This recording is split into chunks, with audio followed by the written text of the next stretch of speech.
Welcome to our webinar today. I'm hoping people are really excited about the topic because sales and how to generate sales becomes really important to people's businesses. So welcome to people. That is what we're talking about. Stephen's an expert. Welcome back. You've been on some of our webinars before, and I'm really looking forward to the conversation. So I do have a couple of administrative and introductory things to go, and then we'll jump right into the content here. I'm Tom Wadelton. I'm a virtual CFO with Summit CPA Group. We're a division of Anders CPA and Advisors. So full-time role, working directly with clients. This topic actually comes up a lot with our clients as we work through, and you advise clients and sales aren't very good. And so you've got to get into, well, what are we doing to try to generate sales and things like that. So it's a topic I'm really interested in, both for my clients and for us as a business. So for today's webinar, we're going to have a 50-minute session. You'll get 1 credit for this. You do have to attend the entire thing. I will launch some polling questions. We will have 3, and so you do have to answer all 3 of those. If you do that, we will send out CP certificates. We'll email those in the next week, and we'll also send out replay slides and things by tomorrow. For questions, people can't interact directly live with us, but you can send us questions. Sorry, it is live. We can't hear you speak. So please do go ahead and do those questions, and we may prompt people to say, can you give us some input? I will say probably one of the most common questions that we get in here is, will I get the CPE certificate and can I get the slide? So maybe we can prompt that or preempt that by just saying, yes, you will. We'll send those out for people who do that. I mentioned I work for Summit CPA Group, so let me just tell you just a little bit about us and who's bringing the webinar to you today. So our firm was started about 20 years ago, and then since 2004, we've been providing back office and CFO services to companies. In 2013, we went totally distributed, so that was becoming an officeless company. I know many people are doing this now. We were early in this, so a completely remote firm. Lots of flexibility with the employees that we hire and also the clients that we work with. In April of 2022, then we merged with Anders CPA and Advisors. So now we're a division of Anders CPA and Advisors, who is a St. Louis-based top 100 CPA firm. So we're really excited about this merger and what it can bring to us. Okay, so on to today's speaker. Stephen Pope, as I mentioned, has been with our webinars before, a real expert around content generation, as you're going to hear. He is the CEO of SGP Labs. And if you want to work with them, you'll get some of that information in the future, but some really good tips, and I'm excited about this. So, Stephen, when it comes to sales generation, would love to hear a little bit more about kind of the importance of it and how would people do it and how do you get started with that? Yeah, thanks, Tom. I appreciate you having me on here. Again, I'm Stephen Pope, and I'm really excited to be here because this is a really interesting opportunity in the world right now. Most people are becoming aware of products. Really where they hang out, and where a lot of people are hanging out right now is on social media. They're on YouTube, they're on TikTok, they're on LinkedIn. Their attention is on these different platforms. And so every business has the opportunity to capture that attention and ultimately build trust, do the typical thing, right? Know, like, and trust at scale just by producing content and pushing this content to these different platforms and really building an entire business off of it. And so we're going to talk about how do you really reverse engineer a successful program, just like how Summit CPA has grown their firm, right? They're one of the fastest growing CPA firms out there. They're not out there sending cold emails or, bombarding people on LinkedIn with direct messages saying, hey, how would you like to buy my services? No, they're since the very beginning, they have been creating content, educating people for free with the best intent possible, and then converting that into business. Because if you're the expert, you're helping some people just take that information and they just use it. And for the people that are just like, you know what, I don't want to do all that work. Can you just help me do this? Or can you fast track my progress? That's a great way to do it. Yeah. So I wonder, Steve, could you say a couple words about the difference, and you kind of got to it, between an outbound sales and marketing program versus an inbound? Because I'll stop there. I won't try to lead along. Yeah. So traditionally, a lot of businesses, their marketing strategy is to reach out to people and say, hey, can we talk? And let me pitch you my services. And I don't know about you, but you've probably been on the receiving end of those different things. And sure, it's like, no, I don't want to talk. I don't know you. I don't want to talk to you about those different things. And so people think that's a marketing strategy, but it's really not. It's a sales strategy. You're just trying to reach out to people and get clients. An inbound marketing strategy, and most people will understand this is, like SEO and blogging. That was a very traditional way of you create content and people find that on Google. And then they ultimately go to your website. And if the content was resonating with them and they need that kind of help, they reach out to you through the website. Now, SEO is still something that you can do, but it's just much harder these days. It's a very competitive space. But inbound marketing is where you put out content and people find it and learn more about you, educate themselves, and then ultimately reach out to you to work with you. And so like most of the times when people reach out to work with me, they've seen a lot of my videos. They've either seen a couple of videos, whether it's on LinkedIn or TikTok or YouTube. And when they get on the call with me, instead of me pitching them my service and trying to explain it and getting them to buy, they're usually like, hey, I saw your content. I'm really interested. I like your vibe. I like you as a person. You seem like you know what you're doing. You're doing exactly what I need. How can we work together? And so the positioning of that interaction is a much different. You're in the power position, right? You've got people coming to you. They're asking you for the services. And so that's where you're going to be able to charge the high rates that you want. And you really get to select the people that you want, and you get to work with the best clients versus working with the people that are, trying to, bleed you for every little penny, or, just not being satisfied with your work. Yeah. If I can tell you a really quick story that brought that home for our business. About 2 years ago, someone contacted me about a full-time CFO job. Wasn't really interested. I mentioned it to Jody and I said, hey, do you think I could contact the company? Because they let me know who it was and see if they'd be interested in our virtual CFO services. And what Jody said was, hey, years ago, we tried that. When people had open positions, we contacted them and said, maybe you don't need a full-time CFO. Here's this service, and got no uptake. That cold sales outbound approach just wasn't there. That he said, once they've decided they're going to hire internal, that's not a conversion you can make. And for me, that was kind of an aha moment about, okay, so the main reason we chose inbound is because we had tried the outbound, and finding those targets and convincing them just wasn't effective for doing that. So that's just really helpful to what you're talking about today is a lot of an inbound strategy, or at least part of it. Right. And then the world is also changing too. So those strategies are becoming fatigued, right? So, and it's actually kind of interesting is like, I get a lot of inbound, or I get a lot of messages from accountants, which is kind of interesting. Oh, interesting. Yeah. Lots of accountants on LinkedIn sending me, hey, like, let's talk. And it's because I think there's a lot of marketing agencies out there that provide this specifically to accounting firms. To accounting firms, yeah. Right? And nowadays, like 10 years ago, we didn't have the opportunity to basically create our own media channel, right? So if you think of LinkedIn or TikTok or YouTube, this is your media channel. And 10 years ago, that was only just beginning. So you can literally grab market share and produce content and really kind of build out a media arm of your company that becomes the front end of your company. And really you become a media company that just happens to provide products and services. Interesting. So love it. Yeah. So it's really, so let's talk a little bit about success, right? So if we're reverse engineering this, how do we start to generate those inbound leads? How did Summit CPA go from zero, growing very rapidly, 7 to 9 million, then growing from there, and then getting purchased, right? All from inbound traffic.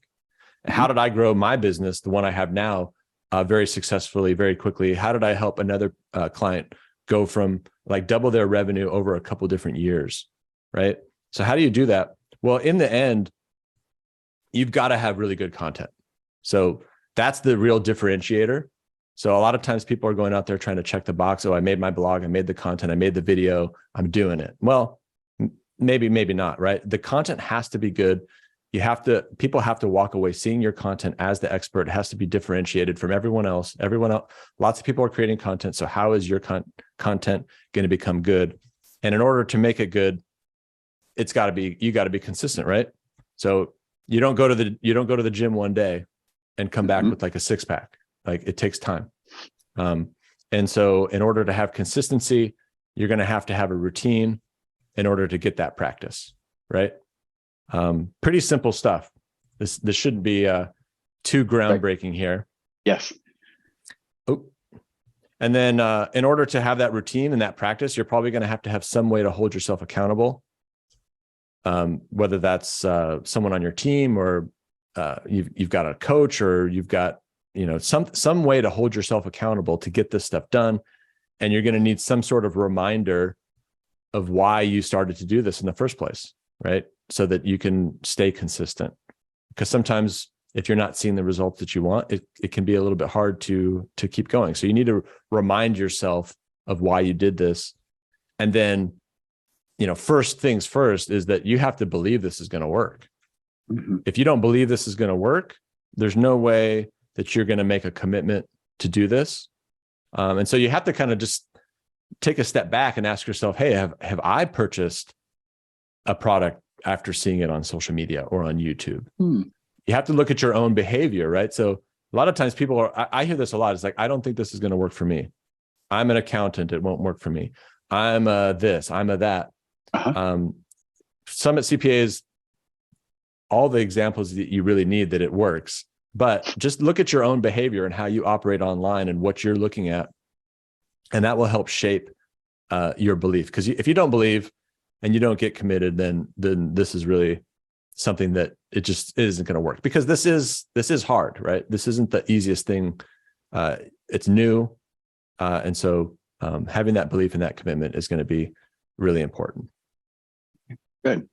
Let me let people know we do have the first polling question up. So I'll give it about another 45 seconds or so, and then we'll shut that down. And Stephen, I'll tell you what the results are for how big the firms are that are here today. Cool. And I just keep going? Yep, totally. Okay, cool. So in that previous slide, we talked about how the only way this is going to work is if the content is good. So what is good content? Well, there's some ways to think about this that will really start to help you position it, help you start to think about, how do I make good content? Like, I remember back when I was in college and I was writing an essay, and all my essays were horrible. And then the teacher said, hey, this topic sentence is really important to this essay. It gives the context for everything, and it makes the focus of your essay powerful. And I went from creating really random essays to creating really good essays like overnight, because I had this epiphany moment of like, how do I do this? So the way you want to think about doing this is you want to give your target audience a secret weapon. When they see your content, you want them to be like, oh my gosh, like I just learned something that I can deploy in my business right now that is going to give me a strategic advantage over all my competitors, right? So that isn't promoting your service and saying, posting online and saying, hey, I've got, CFO services, or me, I've got video services, right? Like, I'm not talking about my service right now. I'm giving you the secrets to deploy this in your business. You could take this entire webinar, package it up, execute it tomorrow, and start generating revenue from it. Yep. So you want to give your target audience a secret weapon. You want to make them say, wow, I'm glad I saw that content. And you want them to share that with other people, right? So the dream is that someone sees your video and becomes a client. But realistically, where this really starts to scale is where people start sharing your content with other people. So I've had people reach out to me, and they didn't even find me on social media. They did find me on social media, but not the way you might think.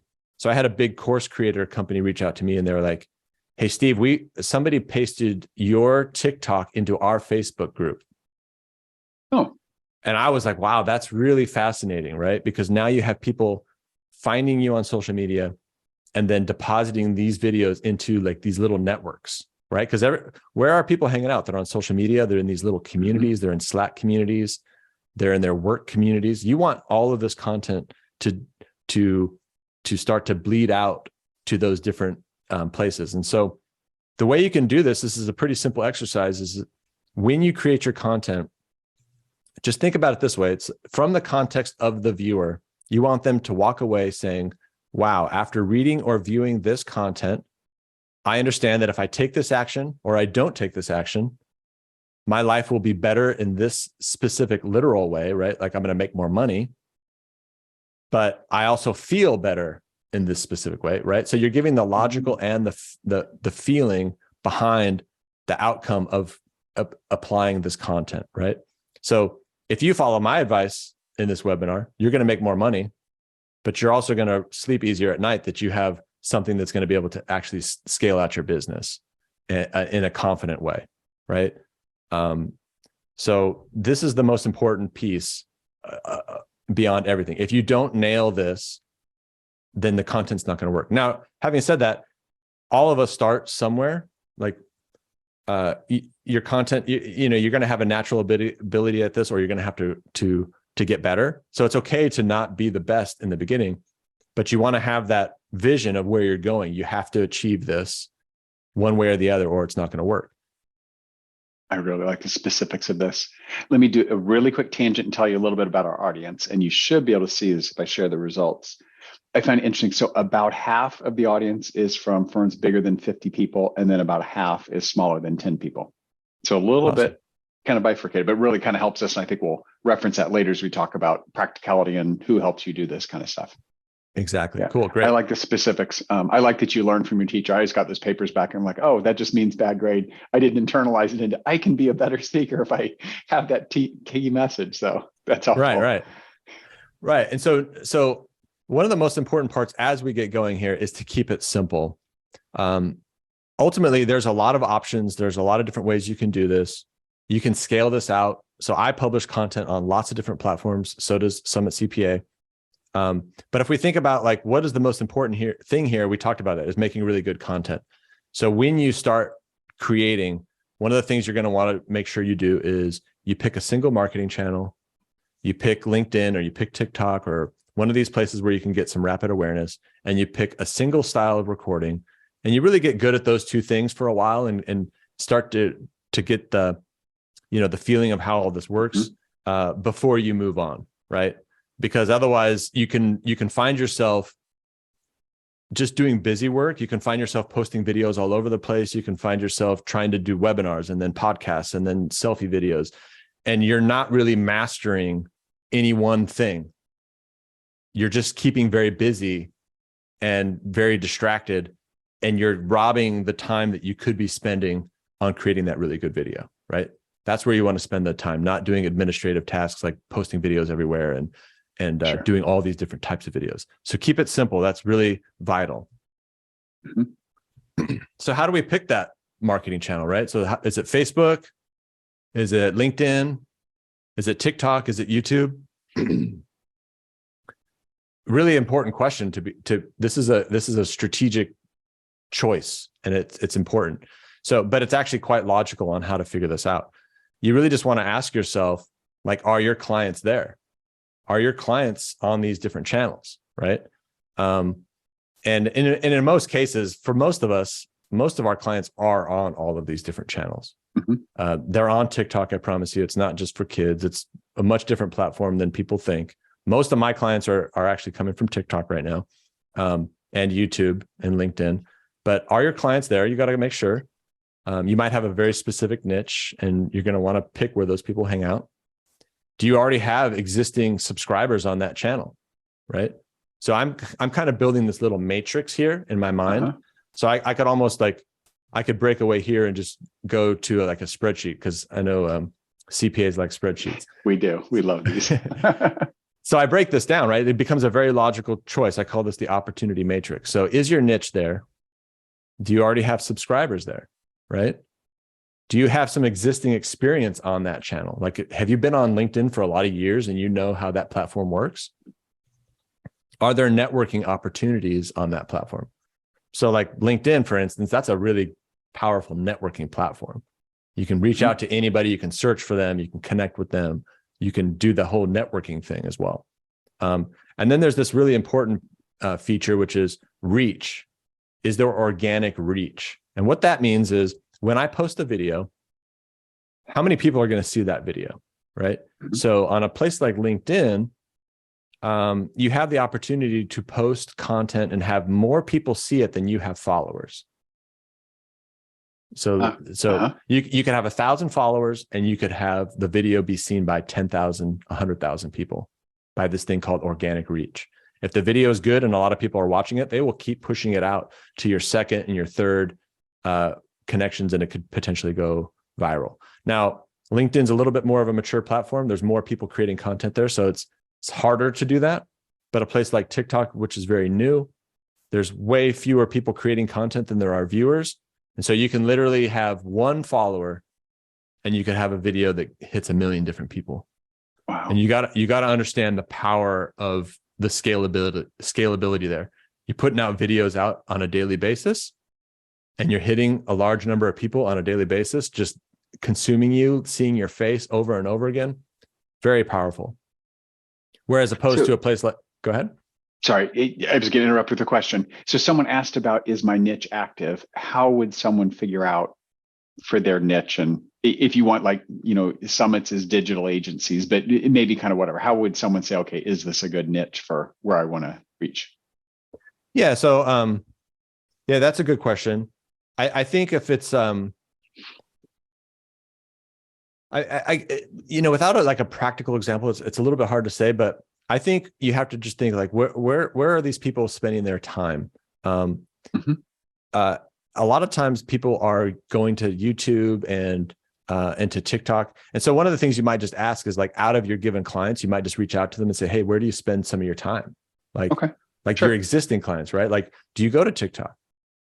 You might get some interesting answers there. Like, do you go to YouTube? Do you search things there?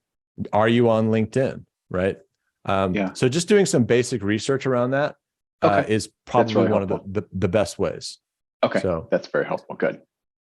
But then strategically think about this as well. Like, so there are places like Facebook, whereas if you post content there, pretty much the only people that are going to see it is your friends and family. Right. Mm-hmm. So that's not really a great opportunity to introduce yourself to new people, right? Like your friends and family, they've probably may not even care about your content. Of course. But that's how I think about this opportunity matrix, right? Is your niche there? Do you have subscribers? Do you have experience? Can you network there? And can you get organic reach? Got it. Great. Let's go back to the slides here.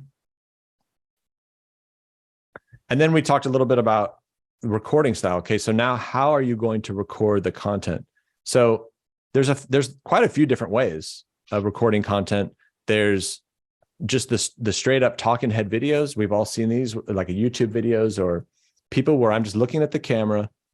I've prepared some sort of specific message and I'm going to deliver it to the camera. I'm going to say, today in this video, I'm going to show you how to make $1 billion with a video, right? You got the hook, and then you explain what's going on, and you just do that. And then there's the other format, which is, to repurpose long form video. So this is a webinar that we're doing here. This is a longer form video. So you could post the whole video, and then you could also go through that video and pull out little chunks of really interesting pieces of content that then you can then repurpose and put on to social media, right? Or if you did a podcast, we've all seen this, like where you're on social media and you see this little clip of a podcast, like a 30-second clip.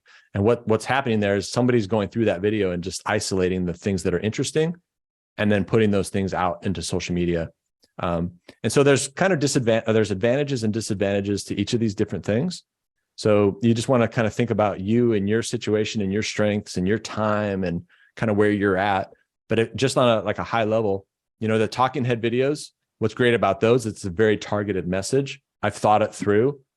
I've really kind of said, this is what I want to say, and this is how I'm going to say it, and this is how I'm going to structure it. Right. So it's very specific, and you can really dial that in. And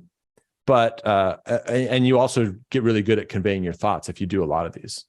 Mm-hmm. And so a lot of times people are thinking about, okay, I want to make really good content. I want to make money, but learning how to articulate yourself on camera is probably one of the most valuable skills that you can have at this time. Right. Yeah. So think about that. Like, you get really good at talking to people. And I used to be terrified of doing video. Now I do it so much that I can jump on these webinars. I can do it last minute and just go with it. Right. Because I've done thousands of videos now. Sure. And as you talk the repurposed long form, I come back to when you talked about, I'll forget the term, but how things multiply, right? So we have a certain number of people on this webinar, but repurposing the content, you say, okay, you didn't only reach those people, you had the chance to break it into pieces and use that and have it multiply.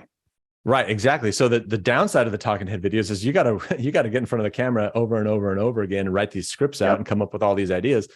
That's hard, So the long form, the advantage of that is that number one, you have the long form video, right? So I can take this, I can post it on YouTube, and if I get the attention of somebody, if I'm on a sales call, whatever it is, I can always just point somebody and say, hey, there's a video you should go watch. It's like 30 minutes long. It's going to give you a lot of information. And now you've got a long form piece of content that you can use. And then again, you can go through and take all those little clips out, and then you can post those to social media as well. Now, the downside is now you got to plan a webinar or you got to plan a podcast. Sure. You got to get guests. You got to have somebody go through that video and pull out those clips, right? So there's some disadvantages to both and advantages to both. And it's really going to come down to a personal choice for you. And there's kind of a way to kind of think about that.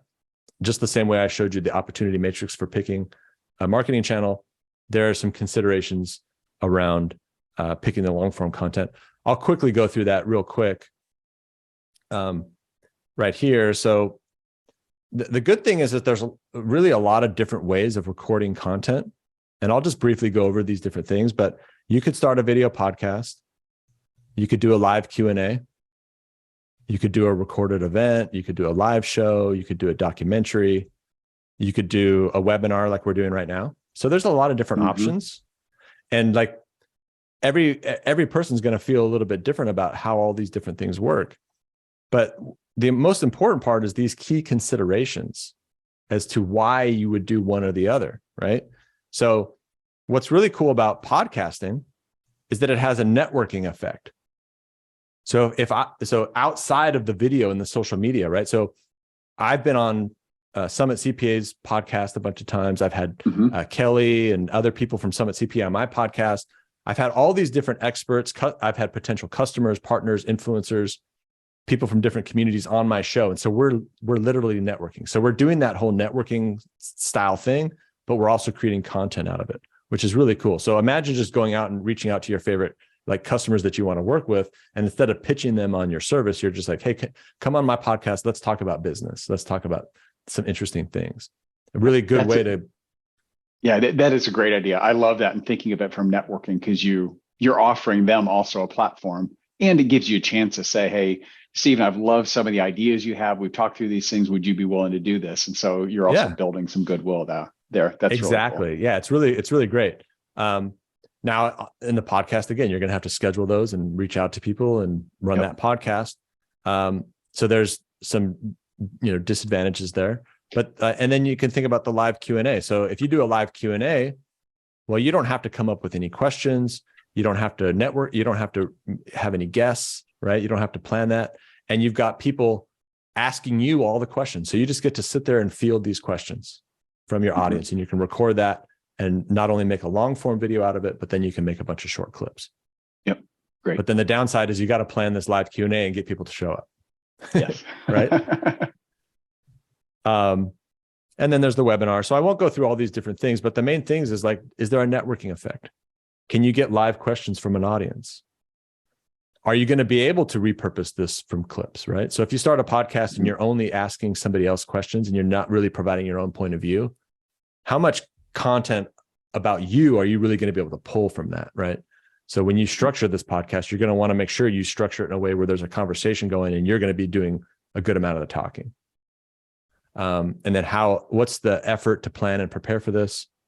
And then really, how often do you want to record these different things? And is that going to satisfy the requirements? But again, the great part about this is you got that long form video. So you can publish that long video.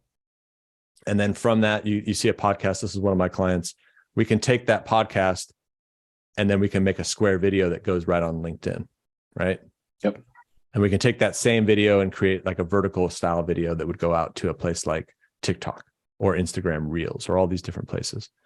So some really interesting opportunities, just kind of like, how do you fit it in to you? How do you build a custom plan that's going to work around all of your particular skills or lack of skills or lack of time or lack of resources, money, right?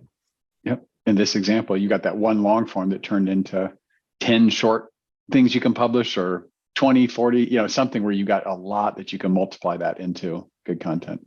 Yeah, it's really huge. Like for instance, for me, like right now, because I've been doing this a long time and I've really learned how to do this really, really well, I have 4 videos a day I can post on places like TikTok, going well out to the end of December. Wow. That's a lot of volume and a lot of attention that I can grab towards my business.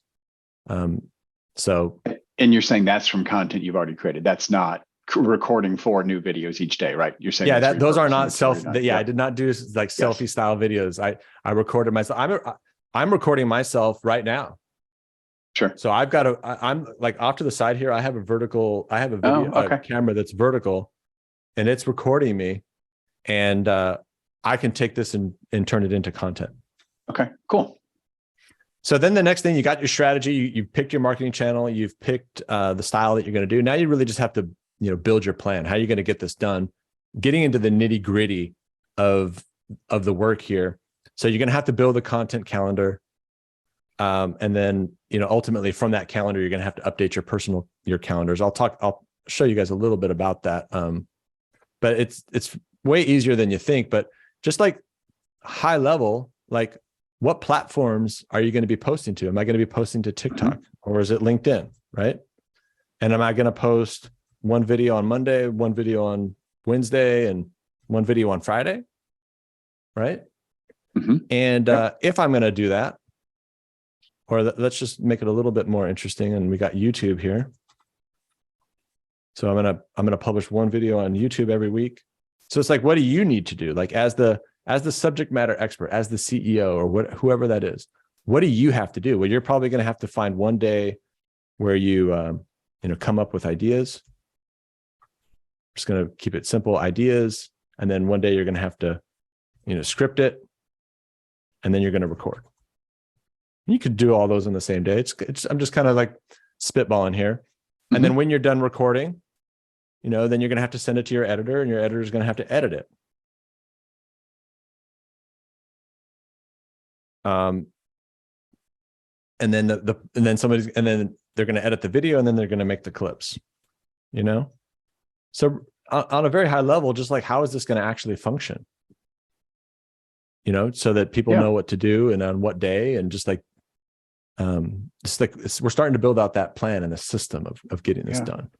And once someone's into this, Stephen, could you see, if I really wanted to publish those 4 things, about how much time do you think you'd be spending saying idea, script, and record to get those 4 out? What would you expect someone to do? Yeah, in the beginning, it's going to take a little longer, of course. Sure.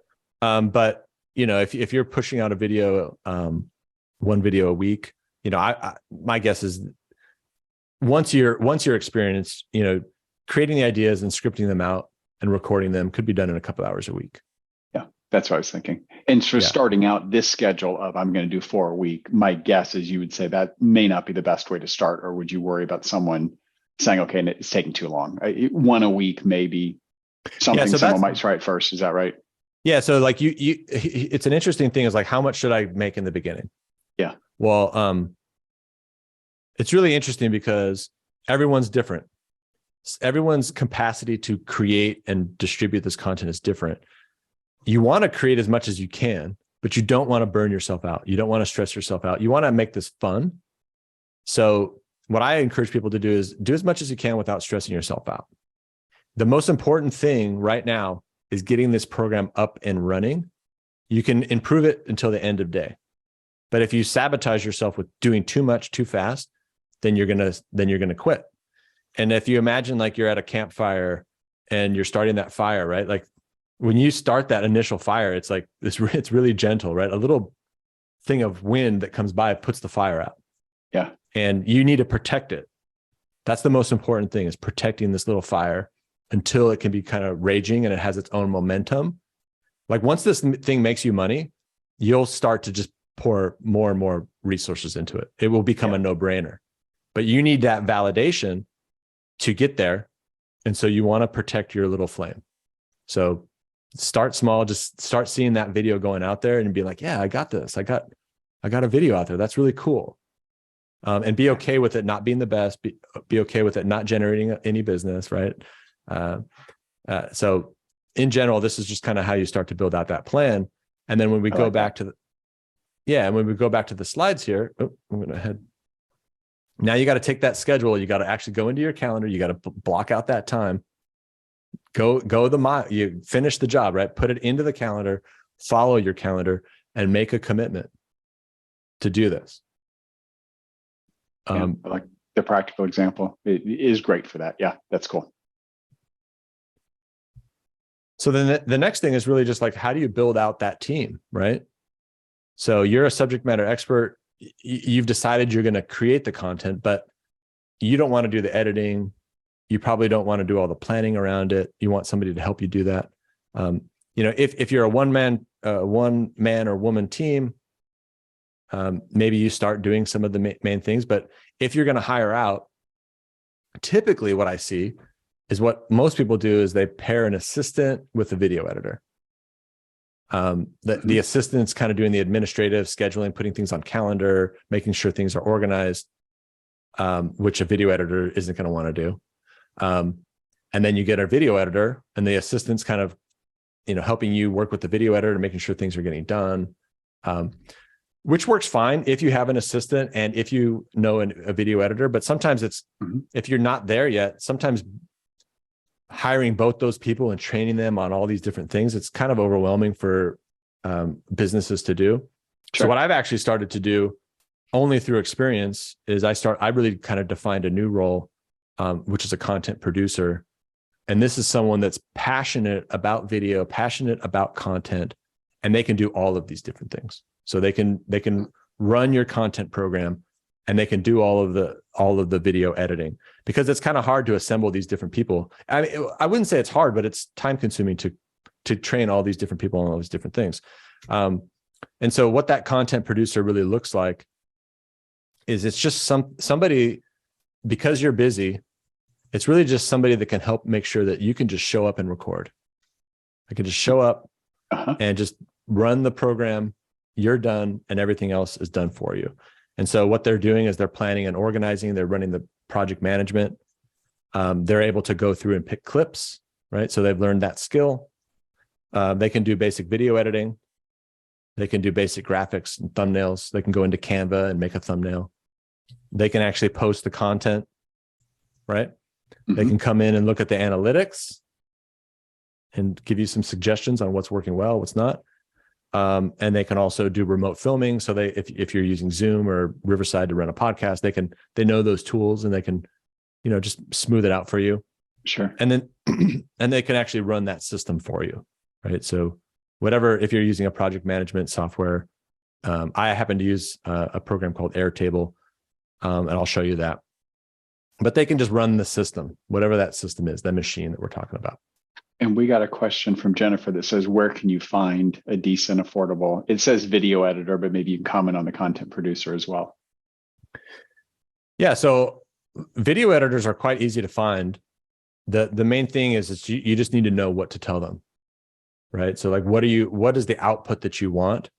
So if you go to a video editor and you don't really know what to tell them, and you're looking for good quality, you're going to have to pay somebody more, because the person that's able to listen to you and tell you what to do that's going to be a more advanced person. It's going to be harder to find. But Sure. What I would say is, like, if you can go out to social media and decide, hey, this is what I want my videos to look like. With an example, right? Yeah, an example. Here's the ones I like, and it should be like that. Love it. Then you can just go out to Upwork, and you can say, hey, here's what I want. I want it to look just like this. Okay. And then you should be able to find somebody people are going to price it differently. And you're going to pay anywhere from $10 to $30 an hour. Okay. Some video editors are going to try to charge you per video. And then in truth, like, the more you spend, like, you're going to get better quality, right? So if $10 is going to definitely be on the low end. That doesn't mean you can't find somebody that does exactly what you want for $10, but it's going to be harder, right? But $10 to $30, and if they're charging you per hour, they could easily do two videos in an hour. But the question is, can they pick the clips? So most video editors, they might not know your business, right? They're not necessarily going to know where should the clip start and where should the clip end, because picking the clip is a skill. So that's why I've started to define this content producer role. And this is a role that I've kind of invented, and I've kind of created a training program for that. So when I bring somebody on board into my company, or if I'm trying to place this person into another company, I have a complete training program that teaches them all the skills. So in that case, I don't think it's going to be pretty hard to go find a content producer. This is going to be somebody that you either that you train yourself, or you go to someone like me and say, hey, I want a content producer, because I'm actually starting to do that, where I go out and recruit, train, and place these people into companies. Okay. And knowing, I would guess this is really applicable, since a big part of our audience is less than 10-person firm. Someone bigger than 50-person firm, I suppose you'd say they might even be working toward an employee if they decide that this is a really big initiative they're going to work toward. Yeah, and when I place a content producer, it is essentially an employee. It's somebody that's doing this full time for you, pretty much. Okay. Because if you go out to an agency, they're going to charge you a lot to get all this done, and it's probably not going to be as intimate as it could be if it was done in-house with somebody on your team, right? Because we go back to the beginning of this presentation. It was about creating quality content, and an outside agency is going to have a hard time knowing you and your business and your customers as well as you do. So building your own team around this long term is going to be better. I guarantee you it's going to be better, faster, and cheaper. All three of those. If you want to start with an agency to begin with, that's fine, but you're going to pay a huge premium. Okay, cool. All right. So then let's talk a little. So we've got the good content, we've got the marketing channel, we've got the recording, we've got the plan, we've got the team now. So now we talk a little bit about the system. So now you can use any project management software that you want. You could be using ClickUp, you could be using Asana, and we're just tracking minor things like ideation, planning, recording, post-producing, publishing, right? Just basic things. Over the years, I'm an engineer. That was my previous company. So I was a software engineer. I built a software company. I built it up and I sold it. Actually, Summit CPA was my accountant at the time. Yep. They're my accountant now too, but they helped me grow that business and then sell it. But I'm an engineer, so I built out my own systems, my own automated systems to do this. And this isn't something that you need when you start off. In fact, when I'm working with clients, I have a system for them, but it's usually quite a bit more simple. But this is basically this is a system called Airtable. You understand spreadsheets, so this is just a spreadsheet on steroids. It acts a little bit more like a database, but this holds all the content that I've ever created. So I'm coming up on 4,500 pieces of content that I've created. Wow. And what this system allows me to do is, with automation, automate the organization of all of this, right? Because when you start having all these webinars and all these little video files, and they're all scattered about on the cloud, it becomes quite a task. So what I did is I built a system that automatically creates all the folders and stores all the videos, keeps track of, what's going to be in the, when I post it, what's going to be the text that's posted. Is there an image right here? So this was this is actually a podcast for me that's going to go out today. So what's that image look like? So there's my thumbnail. Can I get easy access to the video, right? So all of these different things, it's just very organized. And I can also just click into this folder here, and here's all of the assets. Okay. And we didn't create any of these folders. It's all automatically just storing it all. So when I talked in the beginning about becoming a media company, I was dead serious. So I'm treating this like I'm a media company. I think I could go into a place like CNN or Fox News, and I could deliver this system to them. So I'm taking this very seriously, and this organization is how I'm doing that. And then I have my team here, and I can see, like, for every video that needs to be done, like on the team, like where are those? Yeah, who's doing what status is it in? I can see all the videos that need to get done. I can see all the artwork. When videos come in, I can click this button here. Actually, I can't pull this open because I'm in the wrong. Sure. Wrong account. Yeah. I'm in the wrong account, but I could look at that video, I could give feedback on it, and I can really interact with my editors and my team to quickly get all this stuff done, right? Because once you start producing, like right now, I'm producing 80 pieces of content per week with a team of like 4 people.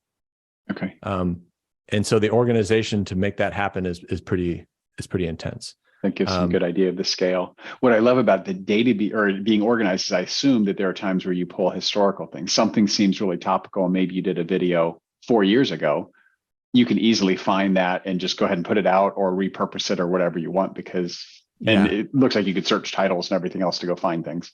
Yeah, and I can tag all the content. So on that note, just to be real specific, so I also track all the analytics here too. So I have all of the views and the comments and the shares for all this content. And so based off of what you're just saying, like number one, I can go back and just look at all the content.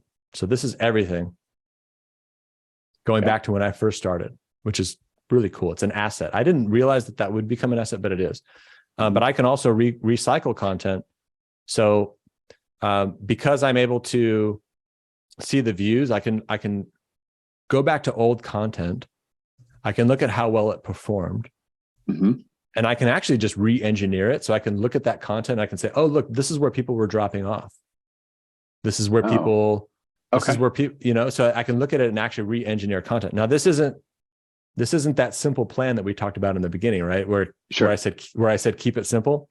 But you see, if you go through these stages and you're consistent, you can end up here where you have this large amount of content where you really become that media company. And now I can republish videos, re-engineer them, make them better. And you can see here that I've actually published certain videos more than once. It's all to get these numbers up. Right. And then I can also distribute all this content. So I can automatically publish all this content to all these different platforms. Straight from Airtable. Right. So that's a huge advantage of me as well. It's like, I don't have to download all this and go to these different platforms. I can actually just publish it straight from here. Yeah. I see we're coming close to on time. I hope one of the things you'll cover is if people want to work with you. Yeah. Because you get a lot of things and people might say, hey, this all sounds great. The end, it got complicated. I can't do 80 a week. So if people say, can you help me get started and what do I do? You want to talk about what that looks like? Yeah. So if you're interested in building out your sales generating content machine, whether you haven't created a single video or you're actually creating some video and you want to scale that up. So I really work with 2 different types of people. You've never created and you want to create that first dollar from video. You have a successful business, but you want to create money from video. I can help you with that process, create that simple system for you. And then if you're already creating video and it's working for you, like Summit CPA, then I can help you do that video at scale. Like, how do we really push the limits of this? And so some of my clients go from start and then go through those various stages and then actually scale it out. But if you want to work with me, just feel free to email me at steven@sgplabs.com, and that's Steven with a PH. And I'd be happy to talk with you about your situation. We can really dial that in on a call and talk about where you are and where you want to be and what would be the simple roadmap for you to execute step by step to achieve those business goals that you're looking to do. Yeah. Our last polling question is one we've used before around what are you going to do with this? And it's kind of, I'm going to go ahead and create something. I'm going to improve what we're doing. I'm going to do nothing. More than 2/3 of the people said I'm going to do something. I'm either going to create or do something. That is one of the higher scores we've gotten. So people appear to be motivated to do something. So you've given one of the avenues is they can contact you and say, okay, sounded really cool. I got the wow out of this. Just how do I take that first step? Well, here's one thing that I want to leave with people, especially in this industry, is that this industry tends to be like me. I was introverted. I was a software engineer behind the scenes. I like to do my work, right? And so when I've been working with different types of industries, I have found that the CPAs, the accountants in general, are not willing to do this. And so there are lots of other industries where this is just common practice. It's very competitive. But this is not a competitive space for accountants and CPAs. So if you're good, you got the guts, you got the commitment, you have the belief, I promise you, you can make this work. Yeah, the opportunity is huge, right? You're going to stand above people who are not willing. And it's one a of the things wide open market. Yeah, you've said it a couple times. The first video doesn't have to be the masterpiece. In fact, it won't be, right? It won't to be. get started and do that, and then how much better you're going to be on the fifth, sixth, seventh one that you've done in doing that. I think if some of it, I would love. Yeah. I wish I had my first video because it's just ridiculous. It's ridiculous. Yeah. But I was but I believed and I committed. Yeah. That's the truth. I believed and I committed. I worked through all of those things. That's cool. Just getting started. When you were showing the calendar, what came to mind is someone coming up with their fitness plan, right? And the goal I would hope for people is, hey, in 5 years, I'm going to be in shape and doing all these things. But just start small and say, sure, that first workout seems terrible, but if you stick with it and you keep building, eventually you get to something that's really good and could be really quick. And so that simple knowing how to do and getting yourself off the ground doing seems really important. Yeah, and that's why I tell people to keep it simple, because the goal in the beginning is to create good content. So you're gonna create quite a few videos before it's compelling, but it's also going to push you to become a better communicator. It's also going to push the boundaries of your product. You're probably going to create new resources to create the videos that will actually be used to make your product better. So I like to make sure that people understand that everyone wants the client from the video, but there are so many other added benefits to doing this work. Mm-hmm. You learn how to articulate yourself. You learn how to articulate yourself. You learn how to get on video. You learn what's interesting to people. You start getting comments from them. They're asking you questions. That stuff is gold. You get your videos start getting deposited into Facebook groups. You build a product. I've built this product based off of the content that I've made. And so people really have to understand that this is the modern way of building a business. It's all centered around content. And most of us know this deep down, but it's just hard to get going. So I tell people to keep it simple, get really good at creating video, and wait for those early signs. And what are those early signs? Someone sends you a comment on your video, says, that was really cool. Thanks for sharing that with me. Yeah. That was can you tell me more about this? Can you tell me more about that? The analytics don't even matter. You're just looking for a simple response from somebody to say they're like, wow, I'm glad I saw that. Right? Yeah. Yeah. You've helped me remember why I was excited for today's session, because I've continued learning too and want to keep this going, but we do need to work and wrap this. So thank you very much. We did get through the different questions that people asked. So people are here to learn. If you want to keep learning, we do produce a podcast called the Modern CPA Success Show. You can see it available on YouTube.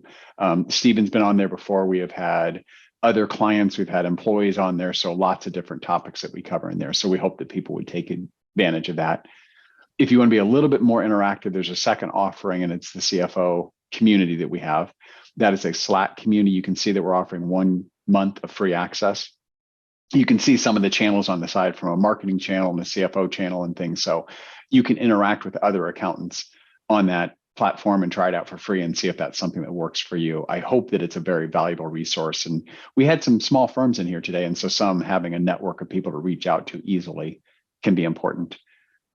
I mentioned that I do the CFO services work. So if that's of interest for you, we have a playbook.